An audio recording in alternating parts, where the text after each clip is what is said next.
ഇന്ന് നമുക്ക് നല്ലൊരു അടിപൊളി ഫ്രൈഡ് റൈസ് എങ്ങനെയാണ് വീട്ടിൽ ഈസി ആയിട്ട് ഉണ്ടാക്കാൻ പറ്റുക എന്നുള്ളൊരു വീഡിയോ ആണ്. വീഡിയോ നിങ്ങളെല്ലാവരും മുഴുവനായിട്ടും സ്കിപ്പ് ചെയ്യാതൊന്ന് കാണുക. വീഡിയോ ഇഷ്ടമായി എല്ലാവരും ലൈക്ക് ചെയ്യാനൊന്നും മറന്നു പോയത്. നല്ല ടേസ്റ്റാണ് കേട്ടോ. നമ്മൾ റെസ്റ്റോറൻറ്റിൽ നിന്നൊക്കെ വാങ്ങുന്നതിനെക്കാട്ടിയും കിടിലൻ ടേസ്റ്റിൽ നമുക്ക് ഈസി ആയിട്ട് തന്നെ ഉണ്ടാക്കാൻ പറ്റും. അപ്പോൾ ഇതെങ്ങനെ ഉണ്ടാക്കണമെന്ന് കണ്ടു നോക്കിയാലോ. Welcome back to our channel. നമ്മുടെ പുതിയൊരു വീഡിയോയിലേക്ക് എൻ്റെ എല്ലാ കൂട്ടുകാർക്കും സ്വാഗതം. എന്താ ഞാൻ 1 കിലോ ബസ്മതി റൈസാണ് എടുത്തിരിക്കുന്നത് കേട്ടോ. അരി എടുക്കുമ്പോൾ നല്ല അരി തന്നെ നോക്കിയെടുക്കുക. ഞാൻ ബസ്മതി റൈസ് വെള്ള ബസ്മതി റൈസില്ല അതാണ് എടുത്തിരിക്കുന്നത്. അത് 2-3-4 പ്രാവശ്യം കഴുകിയതിന് ശേഷം നല്ല വെള്ളം ഒഴിച്ചിട്ട് ഇനി ഒരു 10 മിനിറ്റ് ഞാനവിടെ കുതിരാൻ വേണ്ടി മാറ്റി വെക്കുന്നുണ്ട്. ആ 10 മിനിറ്റ് ആകുമ്പോഴേക്കും നമുക്ക് ഇതിലേക്ക് വേണ്ടി ചിക്കനൊന്ന് മാരിനേറ്റ് ചെയ്ത് വെക്കാം. ചിക്കൻ നന്നായിട്ട് കഴുകി വെള്ളം വാർന്നതിന് ശേഷം ഞാൻ ചെറിയ പീസാക്കിയിട്ട് മുറിച്ചെടുത്തതാണ് ഇട്ടത്. വെള്ളം നല്ല പോലെ വാർന്നു പോകണം. ചെറിയ പീസാക്കിയതിന് ശേഷം മുറിച്ചെടുത്താൽ ചിക്കൻ്റെ ഉള്ളിലൊക്കെ വെള്ളം കയറുള്ളൂ. അപ്പോൾ ഇനി നമുക്ക് ഇതിലേക്കൊരു മസാല തേച്ച് വെക്കണം. അതിന് ഞാൻ 1 ടേബിൾ സ്പൂൺ ഇഞ്ചി വെളുത്തുള്ളി പേസ്റ്റും 2 ടേബിൾ സ്പൂൺ സോയാ സോസും ഒഴിക്കുന്നുണ്ട്. ഇത് ഡാർക്ക് സോയാ സോസാണ് കേട്ടോ. നിങ്ങളുടെ അടുത്ത് വൈറ്റ് സോയാ സോസാണ് പറഞ്ഞാൽ 1 ടേബിൾ സ്പൂണും കൂടി കൂട്ടി ഒഴിക്കാം. പിന്നെ സോയാ സോസിൽ ഉപ്പുള്ള കാരണം കൊണ്ട് ഞാൻ ഉപ്പിട്ടിട്ടുണ്ടായിരുന്നില്ല. മിക്സ് ആക്കിയതിന് ശേഷം നോക്കിയപ്പോൾ ഉപ്പില്ല. അപ്പോൾ ഞാൻ കുറച്ച് ഉപ്പിട്ടിട്ട് ഒന്നും കൂടി മിക്സാക്കി ഞാൻ എടുത്തിട്ടുണ്ട്. ഇനി നമുക്ക് അതും അവിടെ മാറ്റി വെക്കാം. ഇത് സമയം ഉണ്ടെങ്കിൽ അതവിടെ ഇരുന്നിട്ടുണ്ടെങ്കിൽ ഇറച്ചിയിലേക്ക് നല്ല പോലെ മസാല പിടിക്കുള്ളൂ കേട്ടോ. അപ്പോൾ നല്ല ടേസ്റ്റ് ഉണ്ടാവും നമുക്ക് കഴിക്കാൻ.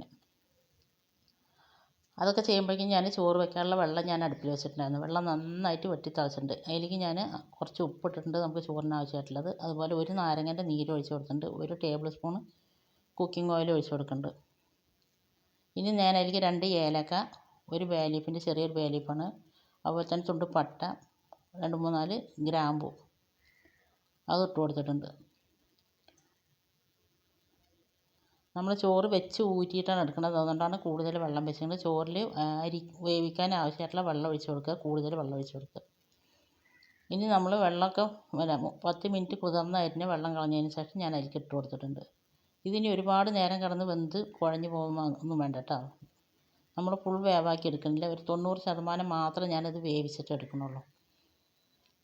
അപ്പോൾ അതൊരു 5-6 മിനിറ്റ് ആകുമ്പോഴേക്കും തന്നെ എൻ്റെ ചോറ് വെന്തിട്ടുണ്ട്.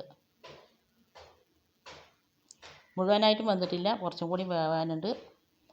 അതിന് വെന്ത ചോറിനെ ഞാനൊരു അരിപ്പക്കൊട്ടയിലേക്ക് മാറ്റിയെടുക്കുന്നുണ്ട്. ഈ സമയം നിങ്ങൾക്ക് എൻ്റെ വീഡിയോ കണ്ടിട്ട് ഇഷ്ടമാകുക എന്നുണ്ടെങ്കിൽ വീഡിയോയ്ക്ക് എല്ലാവരും ലൈക്ക് ചെയ്യാനും സബ്സ്ക്രൈബ് ചെയ്യാതെ പുതിയ കൂട്ടുകാരെങ്കിലും കാണുന്നുണ്ടെന്ന് സബ്സ്ക്രൈബ് കൂടി ചെയ്ത് സപ്പോർട്ട് ചെയ്യാനൊന്നും മറന്നു പോകരുത് കേട്ടോ. അതുപോലെ തന്നെ നിങ്ങൾക്ക് ഈ റെസിപ്പി ഇഷ്ടമായി എന്നുണ്ടെങ്കിൽ നിങ്ങളുടെ ഫ്രണ്ട്സ് ആൻഡ് ഫാമിലി ഗ്രൂപ്പിലേക്കൊന്ന് ഷെയർ ചെയ്ത് കൊടുത്തുകൂടി നമ്മളൊന്ന് സപ്പോർട്ട് ചെയ്യാനൊന്നും മറന്നു പോകരുത്. അതുപോലെ നിങ്ങൾ ഈ റെസിപ്പി ഉണ്ടാക്കുന്നുണ്ടെങ്കിൽ നിങ്ങളുടെ ഫീഡ്ബാക്ക് എന്തായാലും താഴെ കമൻറ്റ് ബോക്സിൽ അറിയിപ്പിക്കാനും മറക്കരുത്. നിങ്ങൾ ഉണ്ടാക്കി നോക്കിയതിന് ശേഷമുള്ള ഫീഡ്ബാക്ക് കാണുമ്പോഴാണ് ഇനി ഒരാൾക്ക് ഇത് ഉണ്ടാക്കി നോക്കാമെന്നുള്ളൊരു തോന്നലുണ്ടാവുള്ളൂ. അപ്പോൾ ഞാൻ ചോറ് മുഴുവനായിട്ടും കോരി ഒരു പാത്രത്തിൽ അത് കൊള്ളും വിചാരിച്ചിട്ടോ. നമ്മൾ ചോറ് പെട്ടെന്ന് തന്നെ അതിനെ തണുപ്പിക്കാൻ വേണ്ടി മാറ്റി വെക്കണം. ഇല്ലെങ്കിൽ ഈ ചോറ് ഇരുന്നിട്ട് വെന്ത് പോകുള്ളൂ. അതുപോലെ തന്നെ നിങ്ങൾക്ക് ഈ ചോറ് തലേ ദിവസം വേണമെങ്കിലും വെച്ച് നല്ല പോലെ ചൂടാറിയതിന് ശേഷം ഫ്രിഡ്ജിൽ വെക്കാം കേട്ടോ. ഒരു പാത്രത്തിലാക്കിയിട്ട് ഫ്രിഡ്ജിൽ വെച്ച് പറഞ്ഞാൽ പിറ്റേ ദിവസം എടുത്തിട്ട് പെട്ടെന്ന് ഉണ്ടാക്കാനും പറ്റും. നമ്മൾ ഈ ചോറ് നന്നായിട്ട് വെന്ത് പറഞ്ഞാൽ നമ്മൾ ഇളക്കണ സമയത്ത് ചോറ് മുറിഞ്ഞു പോകുള്ളൂ. അതുകൊണ്ടാണ് ചോറ് ഞാൻ 2 പാത്രത്തിലാക്കിയിട്ട് ഇനി ഇത് ഫാനിൻ്റെ ചോട്ടിൽ കൊണ്ടുവയ്ക്കും കേട്ടോ. ഫാനിൻ്റെ ചോട്ടിൽ കൊണ്ടുവയ്ക്കുമ്പോഴേക്കും നന്നായിട്ടത് തണുത്ത് കിട്ടും. ചോറ് നല്ലപോലെ തണുക്കണം കേട്ടോ. എന്നിട്ട് വേണം മിക്സ് ആക്കാൻ. ഇനി നമ്മൾ ചിക്കൻ മാരിനേറ്റ് ചെയ്ത് വെച്ചത് കുറച്ച് എണ്ണ ഒഴിച്ചിട്ട് ഞാനിതൊന്ന് പൊരിച്ചെടുക്കുന്നുണ്ട്. ഒരുപാട് ബലം ഉള്ള പോലെ പൊരിച്ചെടുക്കരുത് കേട്ടോ. നമുക്ക് ചിക്കൻ നല്ല സോഫ്റ്റ് ആവണം, പക്ഷേ നന്നായിട്ട് കുക്കായി കിട്ടുകയും വേണം. ചിക്കനൊക്കെ ഞാനത് നന്നായിട്ട് എല്ലാം പാടെ നിരത്തി വെച്ചിട്ടുണ്ട്. അതിനുശേഷം ഞാൻ 2-3 മിനിറ്റ് കഴിഞ്ഞതിന് ശേഷം ഒന്ന് ഇളക്കി കൊടുക്കട്ടെ. പെട്ടെന്ന് തന്നെ വെന്ത് കിട്ടും. ചെറുതാക്കി മുറിച്ച കാരണം കൊണ്ട് തന്നെ പെട്ടെന്ന് അത് കുക്കായി കിട്ടും. നമ്മൾ നല്ല പോലെ ഒന്ന് ഇളക്കുമ്പോഴേക്കും അതിൻ്റെ ചിക്കനിൽ നിന്ന് ഒരു വെള്ളം ഇറങ്ങി വരും. ഇനി ഇതിൻ്റെ വെള്ളം ഒന്ന് ഹൈ ഫ്ലെയിമിൽ ഇട്ടിട്ട് തന്നെ ചെയ്താൽ മതി. ലോ ഫ്ലെയിമിലൊന്നും ഇടണ്ട. ലോ ഫ്ലെയിമിലിട്ട് ചിക്കൻ ഹാർഡായി പോവുള്ളൂ. ഹൈ ഫ്ലെയിമിൽ തന്നെ ഇട്ടിട്ട് പെട്ടെന്ന് തന്നെ നമുക്കത് പൊരിച്ചെടുക്കാം. 2-3 പ്രാവശ്യം ഒന്ന് ഇളക്കിയിട്ട് അതിൻ്റെ എല്ലാ ഭാഗവും ഒന്ന് ഫ്രൈ ആയി കിട്ടുമ്പോൾ ചിക്കൻ നല്ല സോഫ്റ്റായി കിട്ടണം. അപ്പോൾ ഞാൻ ചിക്കൻ പൊരിച്ചിട്ടുണ്ട് കേട്ടോ. ഇതുപോലെ തന്നെ ഞാൻ മുഴുവനായിട്ടും പൊരിച്ചെടുക്കുന്നുണ്ട്. ചിക്കൻ നല്ല ടേസ്റ്റാണ് കേട്ടോ. ഇങ്ങനെ കഴിക്കാൻ തന്നെ അടിപൊളി ടേസ്റ്റ് ആയിരുന്നു. നമുക്ക് കുട്ടികൾക്ക് ലഞ്ച് ബോക്സിൽ കൊടുത്തയക്കാനോ ഓഫീസിൽ കൊടുത്തയക്കാനോ ഒക്കെ ഈസി ആയിട്ട് ഉണ്ടാക്കാൻ പറ്റിയ നല്ലൊരു കിടിലൻ റെസിപ്പി തന്നെയാണ്. ഇപ്പോൾ ചിക്കനൊക്കെ ഞാൻ മുഴുവനായിട്ടും പൊരിച്ചെടുത്തിട്ടുണ്ട്. ഇനി ഞാൻ വേറെ ഒരു പാൻ അടുപ്പിൽ വെച്ചിട്ടുണ്ട്. അതിലേക്ക് ഞാൻ കുറച്ച് എണ്ണ ഒഴിച്ചിട്ടുണ്ട് കേട്ടോ. എണ്ണ ഒഴിച്ചതിന് ശേഷം ഞാനിതിലേക്ക് ഒരു 3-4 മുട്ട ഇട്ടിട്ട് ഒന്ന് ചിക്കി എടുക്കുന്നുണ്ട്.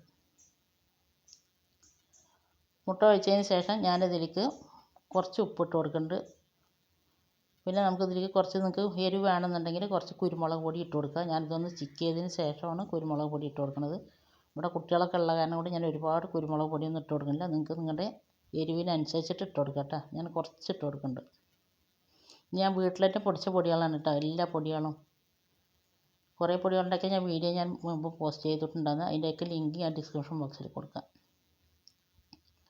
അപ്പം മുട്ട നന്നായിട്ട് ചിക്കി എടുത്തിട്ടുണ്ട്. ഇതേപോലെ സ്ക്രാമ്പിൾ ചെയ്തെടുത്താൽ മതി കേട്ടോ. ഇനി ഞാൻ വേറൊരു പാത്രത്തിലേക്ക് മാറ്റി വെക്കുന്നുണ്ട്. അപ്പോൾ നമ്മൾ ഫ്രൈഡ് റൈസ് ഉണ്ടാക്കാനുള്ള എല്ലാ സംഭവങ്ങളൊക്കെ റെഡിയാക്കി വെച്ചിട്ടുണ്ട്. ഇനി നമുക്ക് ഇതൊക്കെ പാടൊന്ന് സെറ്റ് ചെയ്തെടുക്കാം. അതിന് ഞാൻ ഫ്രൈഡ് റൈസ് ഉണ്ടാക്കുമ്പോൾ കുറച്ച് ഓയിൽ കൂടുതൽ വേണം കേട്ടോ. ഞാൻ ഒരു 1/2 കപ്പ് ഓയിൽ ഒഴിച്ച് കൊടുത്തിട്ടുണ്ട്. അതിന് ശേഷം ഇതിലേക്ക് 3 ടേബിൾ സ്പൂണ് വെളുത്തുള്ളി പൊടിയായിട്ട് അരിഞ്ഞതാണ് കേട്ടോ. 3 കൂട് വെളുത്തുള്ളി എടുത്ത് നന്നായിട്ട് പൊടിയായിട്ട് അരിഞ്ഞെടുത്തതാണിത്. വെളുത്തുള്ളി ഇട്ട് നന്നായിട്ടൊന്ന് ഇളക്കി അതിൻ്റെ ഒരു പച്ചമണം മാറി വരുന്ന സമയത്ത് ഞാനിതിലേക്ക് ഒരു 1/2 വലിയ ഉള്ളി പൊടിയായിട്ട് അരിഞ്ഞിട്ടിട്ട് കൊടുക്കുന്നുണ്ട് കേട്ടോ. നിർബന്ധമല്ല, വേണമെങ്കിൽ ഇട്ട് കൊടുത്താൽ മതി. ഇട്ട് കൊടുക്കുമ്പോൾ നല്ല ടേസ്റ്റ് ഉണ്ടായിരുന്നു. ഓപ്ഷണലാണ്, വേണ്ടിയവർ ഇട്ട് കൊടുത്താൽ മതി കേട്ടോ. ഉള്ളി ഇട്ട് കൊടുത്തതിന് ശേഷം ഞാൻ നന്നായിട്ടൊന്ന് ഇളക്കി കൊടുത്തു. അതിൻ്റെ പച്ചമണം മാറിയിട്ട് നന്നായിട്ടൊന്ന് വഴന്ന് വന്നിട്ടുണ്ട്. അതിന് ശേഷം ഞാൻ അതിലേക്ക് വെജിറ്റബിൾസ് ആയിട്ട് 1 കപ്പ് ക്യാരറ്റും 1 കപ്പ് ബീൻസ് അരിഞ്ഞത് ഇട്ട് കൊടുക്കുന്നുണ്ട്. പൊടിയായിട്ട് അരിഞ്ഞിട്ടാണ് ഞാൻ ഇട്ട് കൊടുക്കുന്നത്. ഇനി ഈ പച്ചക്കറി നമുക്ക് ഒന്ന് വെന്ത് കുഴഞ്ഞ് പോകരുത് കേട്ടോ. നമുക്ക് കടിക്കുമ്പോൾ ഇങ്ങനെ കിട്ടണം, നല്ല സോഫ്റ്റായി പോകരുത്, ക്രഞ്ചി ആയി കിട്ടണം. പിന്നെ ആയിരിക്കും ഞാൻ അതിന് ആവശ്യമായിട്ടുള്ള ഉപ്പിട്ട് കൊടുക്കും. നമ്മൾ ഇതിലേക്ക് സോസുകൾ ഒഴിക്കുന്നുണ്ട്, അപ്പോൾ ഉപ്പിട്ട് കൊടുക്കുമ്പോൾ ശ്രദ്ധിക്കുക. കുറച്ച് ഉപ്പിട്ട് കൊടുത്തിട്ടുണ്ട്. പിന്നെ ആയിരിക്കും ഞാൻ 1 ടേബിൾ സ്പൂണ് കുരുമുളക് പൊടിച്ചതാണ് ഇട്ട് കൊടുക്കുന്നത്. ഞാൻ വീട്ടിൽ പൊടിച്ച കുരുമുളകായതുകൊണ്ട് നല്ല എരിവുണ്ടാവും. അപ്പോൾ നിങ്ങൾ കടയിൽ നിന്ന് വാങ്ങണതാണെങ്കിൽ അതിന് എരിവിനനുസരിച്ചിട്ട് ഇട്ട് കൊടുക്കുക. പിന്നെ ഇതൊരു 2 ടേബിൾ സ്പൂണ് ചില്ലി ഗാർലിക് സോസാണ് ഇട്ട് കൊടുക്കുന്നത്, ഒഴിച്ച് കൊടുക്കുന്നത്. നിങ്ങളുടെ അടുത്ത് ചില്ലി ഗാർലിക് സോസ് ഇല്ലയെന്നുണ്ടെങ്കിൽ ചില്ലി സോസാണ് ഉള്ളത് വെച്ചാൽ അത് ഒഴിച്ച് കൊടുത്താലും മതി. പിന്നെ ഞാൻ ഒഴിച്ച് കൊടുക്കുന്നത് 1.5 ടേബിൾ സ്പൂണ് ടൊമാറ്റോ സോസാണ്. പിന്നെ ഞാൻ ഒഴിച്ച് കൊടുത്തത് 1 ടേബിൾ സ്പൂണ് സോയാ സോസാണ് കേട്ടോ.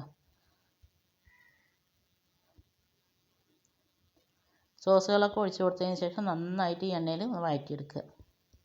ഇനി ഞാൻ ഇതിലേക്ക് ഇട്ട് കൊടുക്കുന്നത് 1 കപ്പ് ഗ്രീൻ പീസ് നന്നായി കുതിർത്തിയതിന് ശേഷം ഉപ്പിട്ട് വേവിച്ചതാണിത്, അതും ഇട്ട് കൊടുക്കുന്നുണ്ട്. പിന്നെ നിങ്ങൾക്ക് ഇതിലേക്ക് വേണമെങ്കിൽ ക്യാബേജ് ഇട്ട് കൊടുക്കാം കേട്ടോ. പിന്നെ ഞാൻ ഇട്ട് കൊടുത്ത് അതിൽ നമ്മൾ മുട്ട ചിക്കി വെച്ചില്ല, അത് ഇട്ട് കൊടുത്തിട്ടുണ്ട്. ചിക്കൻ പൊരിച്ചതും ഇട്ട് കൊടുത്തിട്ടുണ്ട്. ചിക്കൻ നമ്മളിങ്ങനെ കൂടുതൽ ഇട്ട് കൊടുക്കുമ്പോൾ നമുക്ക് എല്ലാ ഭാഗത്തും ചിക്കൻ കഴിക്കാൻ കിട്ടും. ഇനി ഇതെല്ലാം പാടെ കൂടിയിട്ട് നന്നായിട്ടൊന്ന് മിക്സാക്കി എടുക്കുക.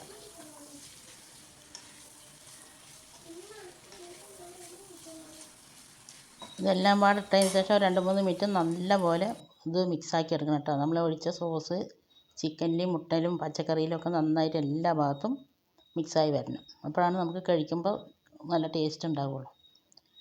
ഇനി നമ്മൾ അത് മിക്സാക്കിയതിന് ശേഷം ചോറിട്ട് കൊടുക്കുക. ചോറിട്ട് കൊടുക്കുമ്പോൾ ഇങ്ങനെ ഇട്ടെടുക്കരുത് കേട്ടോ. ഇളക്കാൻ ബുദ്ധിമുട്ടുള്ളവർ കുറേശ്ശെ ഇട്ട് കൊടുക്കുക.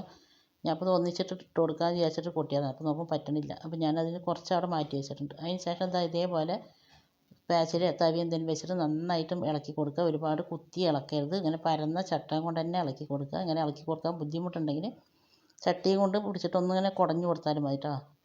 ഇതിങ്ങനെ മറിച്ചിട്ടിട്ട് ഇളക്കി കൊടുക്കുക. അല്ലാണ്ട് കുത്തി ഇളക്കരുത് കേട്ടോ. നമ്മൾ ബിരിയാണിയൊക്കെ ഇളക്കും പോലെ കുത്തി ഇളക്കരുത്, അപ്പോൾ ചോറ് പൊടിഞ്ഞു പോകുള്ളൂ.